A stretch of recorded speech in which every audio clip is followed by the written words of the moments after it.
Hello friends.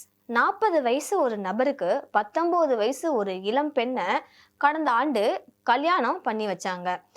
அந்த பொண்ணு திடீரென வீட்டை விட்டு ஓடி போயிடுச்சு. அதாவது மாயமாயி அவருடைய ஆண் நண்பரோட வாழ்ந்துட்டு வந்திருக்காங்க.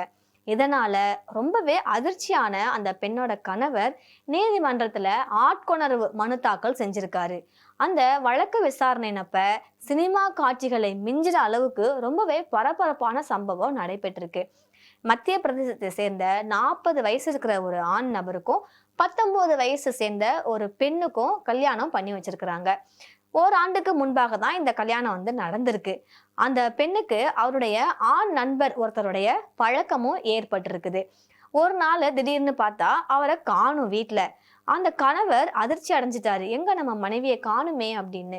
அதற்கப்புறம் நீதிமன்றத்துல அந்த கணவர் ஆட்கொணர்வு மனு கொடுத்திருக்காரு. அதாவது அந்த ஆட்கொணர்வு மனு தாக்கல் அப்படின்னா என்ன அப்படின்னா வேற ஒன்றும் கிடையாது. ஆட்கொணர்வு மனு அப்படின்னு சொல்றது ஒருவரை சட்ட விரோதகமா கைது செஞ்சு வச்சிருந்தாலோ இல்ல அந்த நபரை நீதிமன்றத்துல ஆஜர்படுத்தணும் அப்படின்னு கேட்டு தாக்கல் செய்யப்படுற மனு தான் அது. தன்னோட மனைவியை ஒருத்தவங்க சட்ட விரோதமா கட்டுப்பாட்டுல வச்சு இருப்பதா தெரிஞ்சதுன்னா அவரை மீட்டு தரணும் அப்படின்னு கூறியிருப்பாங்க. இந்த நீதிமன்றத்துல இந்த மாதிரி உத்தரவு கொடுப்பாங்க. இந்த உத்தரவின் பேர்ல போலீசார் அந்த பெண்களை மீட்டு பெண்கள் நலவாழ்வு மையம்ல ஒன் ஸ்டாப் சென்டர்ல வச்சிருப்பாங்க. நீதிமன்றத்துல வழக்கு விசாரணைக்கு வந்துச்சுன்னா அந்த இளம் பெண் நேர்ல ஆஜர்படுத்தப்படுவாங்க. அப்ப தன்னுடைய கணவருடன் வாழ விருப்பம் இல்லை, எனக்கும் அவருக்கும் இடையே உள்ள வயது வேறுபாடு தான் காரணமா நான் பாக்குறேன் அப்படின்ற மாதிரி அந்த பெண் சொல்லியிருக்கிறாங்க. அந்த குடும்பத்தினர் இருக்கிறாங்கல்ல, பெண்ணோட குடும்பத்தினர், அவங்களோட போறதுக்கும் எனக்கு விருப்பம் கிடையாது. நான் மேஜர் 18+ அப்படின்றதுனால என்னுடைய விருப்பப்படி நான் வாழ்வேன், எனக்கு அந்த உரிமை இருக்கு. அதனால என்னுடைய ஆண் நண்பருடன் தான் நான் வாழணும், நான் அவரோட தான் நான் போறதா இருக்கிறேன் அப்படின்னு சொல்லி அந்த நீதிமன்றத்துல அவரு உறுதியா சொல்லியிருக்காரு அந்த பெண். இந்த வழக்கு விசாரணைனப்ப அந்த பெண்ணுடைய கணவர், பெற்றோர், அப்புறம் அவரது ஆண் நண்பர் அனுஜ்குமார் எல்லாருமே நீதிமன்றத்துல ஆஜராகி தான் இருந்தாங்க. நீதிபதிகளும் உங்கள்ட்ட விருப்பம் என்ன அப்படின்னு கேட்ட மறுநொடியே கொஞ்சம் கூட தயங்காம அந்த பெண் என்ன சொல்றாங்க அப்படின்னா, 21 வயசு எனக்கும் என்னுடைய கணவருக்கும் இருக்கு. இந்த வயது வித்தியாசம் தான் எனக்கு தடங்கலா இருக்கு. இதனால இந்த கணவன் மனைவி அப்படின்ற உறவுல சமமான நிலை கிடையாது அப்படின்ற மாதிரி சொன்னாரு. அதற்கப்புறமா இளம் பெண்ணுக்கு அங்க இருக்கிற நீதிபதிகள் எல்லாருமே கவுன்சிலிங் போகணும், கவுன்சிலிங் அளிக்கணும்னு உத்தரவிட்டாங்க. ஆனா அந்த கவுன்சிலிங் முடிஞ்சதுக்கு அப்புறமே அந்த பெண் தன்னுடைய ஃப்ரெண்டோட தான் நான் போவேன், அந்த முடிவுல நான் உறுதியா இருக்கேன் அப்படின்ற மாதிரி சொல்லியிருந்தாங்க. ஆனா அந்த பெண்ணுடைய ஆண் நண்பர் அவர் என்ன சொல்லியிருக்காருன்னா, நான் இவங்களை கண் கலங்காம பாத்துக்குவேன் அப்படின்னு உறுதி அளிச்சிருக்காரு. அவர் அப்படி சொன்னதுக்கு அப்புறமா தான் வழக்குல தீர்ப்பளித்த டிவிஷன் பெஞ்ச் நீதிபதி ஆனந்த் பட்நாயக் அப்புறம் புஷேபந்திர யாதவ் அவங்க அந்த பெண்ணுடைய முடிவு தான் முக்கியம் அப்படின்ற மாதிரி சொல்லிட்டாங்க. தன்னை யாரும் கட்டாயப்படுத்தி வைக்கல அப்படின்னு அந்த பெண்ணே சொன்னதுனால இந்த ஆட்கொணர்வு மனுவை வச்சிருக்க வேண்டியது இல்லை. அந்த 19 வயது பெண் தன்னுடைய ஃப்ரெண்டோட அந்த ஆண் நண்பரோட செல்ல நீதிமன்றம் அனுமதி அளிக்குது. யாருடன் வாழணும் அப்படின்ற முடிவை எடுக்கும் உரிமை அந்த வயது நபருக்கு இருக்கு. இந்த வழக்கை நான் முடிக்கிறதுக்கு முன்னால 6 மாதத்திற்கு அதிகாரிகள் எல்லாரும் இந்த இளம் பெண்ணின் பாதுகாப்பு, அவருடைய நலனை உறுதி செய்ய அவரோட தொடர்புல இருக்கணும் அப்படின்ற மாதிரி சொல்லியிருக்கிறாங்க. இந்த உரிய நடவடிக்கைகள்லாம் முடிஞ்சதுக்கு அப்புறமா அந்த பெண்ணை அந்த ஒன் ஸ்டாப் சென்டர்ல இருந்து விடுவிக்கலாம் அப்படின்னும் உத்தரவிட்டிருக்காங்க. இந்த சம்பவம் அங்க பரபரப்பை ஏற்படுத்தி இருக்குன்னே சொல்லலாம். ஏன்னா இந்த கள்ளக்காதல், இந்த லவ், இந்த அஃபேர், திருமணத்துக்கு மீறிய உறவு இப்படின்ற பேரெல்லாம் வச்சிருக்கிறாங்கல்ல, இது நம்ம நாட்டுல மட்டும் இல்லாம இந்த உலகத்துல எங்க போனாலுமே இருக்கும் தான். அதுவும் 19 வயசு ஒரு பெண், அவங்க 40 வயசு கணவர். இது ஒரு 80கள்ல 70கள்ல இது பெருசா தெரியாது. ஏன்னா அப்ப இருக்க பெண்களுக்கு படிப்பறிவு அவ்வளவா இருக்காது. ஒரு சமூக சிந்தனை, சுய அறிவு இதெல்லாம் இருக்காது. சுயமரியாதையெல்லாம் அவங்க எதிர்பார்க்க மாட்டாங்க. அதனால அவங்க ஜஸ்ட் வீட்டு வேலைக்காரி தான் நடத்தப்பட்டாங்க. வீட்டுல இருக்கிற எல்லா வேலைகளுமே செய்வாங்க. அது இல்லாம ஆடு மாடு அதையும் கவனிச்சுப்பாங்க. வீட்டுக்கு தேவையான வருமானம் கொண்டு வர்ற அளவுக்கு கூட அவங்க இருந்தாங்க. இப்ப ஆடு மாடுலாம் வச்சு நடத்தணும்னா ஒரு ஆளு வேலை ஆள் வச்சோம்னா அவங்களுக்கு எவ்வளவு சம்பளம் கொடுக்கணும். ஆனா அந்த சம்பளத்தை ஒய்ஃபு கொடுப்பாங்களா? மாட்டாங்க. அதே மாதிரி சமைச்சு கொடுக்கறது, ட்ரெஸ் துவச்சு கொடுக்கறது, இது இன்னைக்கு மிஷின்ஸ் எல்லாமே இருக்குது, ஹோட்டல்ஸ் இவ்வளோ இருக்குது, ஸ்விக்கில போட்டோம்னா வந்துடும். ஆனா 80 70கள்ல அது கிடையாது. அப்ப இந்த வயது வித்தியாசம் அப்படின்றது ஒரு பெருசா இருக்காது. என்ன 20 வயசு தானே, என்ன 30 வயசு தானே அப்படின்ற மாதிரி இருப்பாங்க. நாளடைவுல இந்த பெண்கள் கல்வி பெற பெற அவங்க படிச்சதுக்கு அப்புறமா நம்ம ஸ்டேட்டஸ்க்கு ஈக்குவலா இருக்கணும், ஏஜ்ல நம்ம அளவுக்கு இருக்கணும், அப்பதான் நம்மளை புரிஞ்சுப்பாங்க.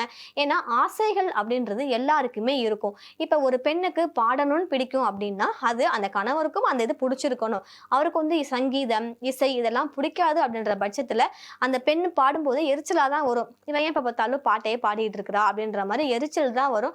அந்த உறவுல ஒரு சமநிலை இருக்காது, ஒரு சந்தோஷம், அன்பு அது அங்க வந்து கிடைக்காது. அதனாலதான் 90ஸ்க்கு அப்புறம் மேக்சிமம் பேரண்ட்ஸ் லவ் மேரேஜை வந்து அக்செப்ட் பண்ணிக்கிறாங்க. ஏன்னா நம்ம ஒரு கல்யாண வரன் தேடி அந்த வரன் வந்து அவங்களுக்கு பிடிக்காம போச்சுன்னா என்ன ஆகுறது அப்படின்றதுனாலயே முக்காவாசி பேர் லவ் மேரேஜ் வந்து அக்செப்ட் பண்ணிக்கிறாங்க. அட்வைஸ் பண்ணி பார்ப்பாங்க, போனை பிடுங்கி வச்சுப்பாங்க, அடிப்பாங்க, தனியா ரூம்ல லாக் பண்ணுவாங்க, என்னென்னவோ முட்டுக்கட்டையெல்லாம் போடுவாங்க. இதெல்லாம் தாண்டி அந்த பெண் உறுதியா இருக்கிறா அப்படின்னா அதே மாதிரி அந்த காதலனுக்கும் நிறைய வந்து தடைகள், அதாவது டெஸ்ட் மாதிரி வைப்பாங்க. நம்ம பொண்ணை அவன் நல்லா வச்சு பார்த்துப்பானா அப்படின்ற மாதிரி. ஸ்டேட்டஸும் அதே சமயம் பார்ப்பாங்க. அவங்க குடும்பம் எப்படி, அவங்க பின்னணி எப்படி, அவன் படிச்சிருக்கானா, ஒரு உத்தியோகம் இருக்கா, நம்ம பொண்ணு ஏதாவது கேட்டா அவன் வாங்கி தருவானா, கண் கலங்காம வச்சுப்பானா, இப்படிலாம் பார்த்துதான் அவங்க வந்து பண்ணி வைப்பாங்க. ஆனா இன்னைய நிலைமைக்கு இந்த கல்யாணம் இதெல்லாம் வேண்டாம், நாங்க லிவிங் டுகெதர்ல இருந்துக்கிறோம், அது ஆணும் ஆணும் இருந்தாலும் சரி, பெண்ணும் பெண்ணும் இருந்தாலும் சரி. ஏன்னா 80s 70sல ஒரு ஆணும் பெண்ணும் காதலிப்பதையே பயங்கர வந்து குற்றமா பார்த்தாங்க. ஆணாதிக்க கொலைகள்லாம் நடந்துச்சு. பெத்த பொண்ணையே வந்து கொன்னாங்க. அந்த பொண்ணு யார காதலிச்சதோ அந்த பையனை அடுத்த வீட்டு பிள்ளைய போய் அசால்ட்டா வெட்டி கொன்னாங்க. இந்த ஜாதிய வன்முறை இதெல்லாம் பயங்கரமா தலை தூக்கி இருந்துச்சுன்னு சொல்லலாம். ஆனா 2000க்கு அப்புறமா, அதுவும் இப்ப இருக்க 2K கிட்ஸ் கிட்ட இந்த லெஸ்பியன் இதெல்லாம் வந்து ஈஸியா அந்த உறவுகள் வந்து அவங்கள்ட்ட இருக்கு. ஒரு பெண்ணும் பெண்ணும் காதலிக்கிறாங்க, கல்யாணம் பண்ணிக்கிறாங்க, ஒரே வீட்ல அவங்க வாழ்றாங்க. ஈவன் பேரண்ட்ஸ் கூட அதை அக்செப்ட் பண்ணிக்கிறாங்க. அது அவளுக்கு பிடிச்சிருக்கு அப்படின்ற மாதிரி. அதே மாதிரி தான் ஆணும் ஆணும் காதலிக்கிறாங்க. அவங்க ஒரே வீட்ல ஒண்ணா இருக்கிறாங்க. பெத்தவங்களுக்கு அது கொஞ்சம் கஷ்டமா இருந்தாலும் காலப்போக்குல அக்செப்ட் பண்ணிக்கிறாங்க. ஸோ இந்த திருமணம் அப்படின்றது நமக்கு யாரை பிடிச்சிருக்கோ அவங்கள தான் நம்ம வந்து பண்ணிக்கணும். அந்த உறவு நமக்கு பிடிக்கல அப்படின்ற பட்சத்துல அந்த உறவுல இருந்து நம்ம வெளியிலையும் வரலாம். ஒருவேளை இந்த 19 வயசு பெண், அவங்க பேர் வந்து குறிப்பிடல, அந்த 19 வயசு இருக்கிற அந்த பெண் அந்த 40 வயசு இருக்கிற ஆணை வந்து விரும்பியோ விரும்பாமலோ திருமணத்துக்கு ஓகே சொல்லியிருக்கலாம். சரி ஓகே நம்ம வாழ்ந்து பார்க்கலாம் அப்படின்ற மாதிரியும் சொல்லியிருக்கலாம். ஏன்னா காதலுக்கு கண்ணில்லை, காதலுக்கு வயதில்லை அப்படின்லாம் சொல்லுவாங்க. அந்த வாழ்ந்த வாழ்க்கையில அந்த பொண்ணுக்கு ஒரு மரியாதை கிடைக்காம இருந்திருக்கலாம், அவங்க கணவர் இவங்களை அலட்சியம் பண்ணியிருக்கலாம், இவங்களுடைய விருப்பம் என்ன அப்படின்னு அவங்க கேட்காம இருந்திருக்கலாம், இவங்களுக்குன்னு ஒரு ஸ்பேஸ், ஒரு செல்ஃப் ரெஸ்பெக்ட் இதெல்லாம் கொடுக்காம இருந்திருக்கலாம். இதே வேற ஒரு ஆண் மூலமா அது கிடைக்கும் போது, அதுவும் சின்ன பொண்ணு 19 வயசு பொண்ணு அப்படின்றதுனால வேற ஒரு மூலமா அந்த லவ், அந்த கேர் அதெல்லாம் கிடைக்கும் போது அந்த ஆண் நண்பரை அவருக்கு பிடிச்சிருக்கு, அவர் கூட தான் நான் வாழ்வேன் அப்படின்னு சொல்லிட்டு ஒரு நாள் வீட்டை விட்டு அவங்க மாயமா போயிட்டாங்க. ஆனா இந்த கணவரால இதை தாங்கிக்க முடியல. பொதுவாவே ஒரு ஆணால நமக்குன்னு இருக்கிற ஒரு பொருளை யாருக்கும் கொடுக்கறதுக்கு மனசு வராது. அதுவும் பொண்டாட்டி, மனைவி அப்படின்ற விஷயம் வரும்போது அவ நமக்கு கீழே தான் இருக்கணும், நம்ம சொல்றதுதான் அவ வந்து கட்டுப்படணும், வான்னு சொன்னா வரணும், போன்னு சொன்னா போகணும்ன்ற ஆண்கள் இன்னைய நிலைமைக்கு 2026லயுமே இருக்கதான் செய்யறாங்க. அவங்க பெண்களை ஒரு மிஷின் மாதிரி தான் வந்து யூஸ் பண்ணிப்பாங்க. அதாவது இப்ப ஒரு வாஷிங் மிஷின் எடுத்துக்கோங்களேன், அதுல நம்ம துணி போடுறோம், நம்ம வந்து ப்ரெஸ் பண்ணா அது துவைச்சு கொடுக்குது, அதுக்கப்புறம் அந்த மிஷின் நமக்கு யூஸ் இல்லை, இனிமே அழுக்கு துணி எப்ப சேருதோ அப்பதான் அந்த மிஷின் நமக்கு தேவைப்படும். அது மாதிரி தான் நிறைய ஆண்கள் பெண்களை வந்து யூஸ் பண்றாங்கன்னே சொல்லலாம்.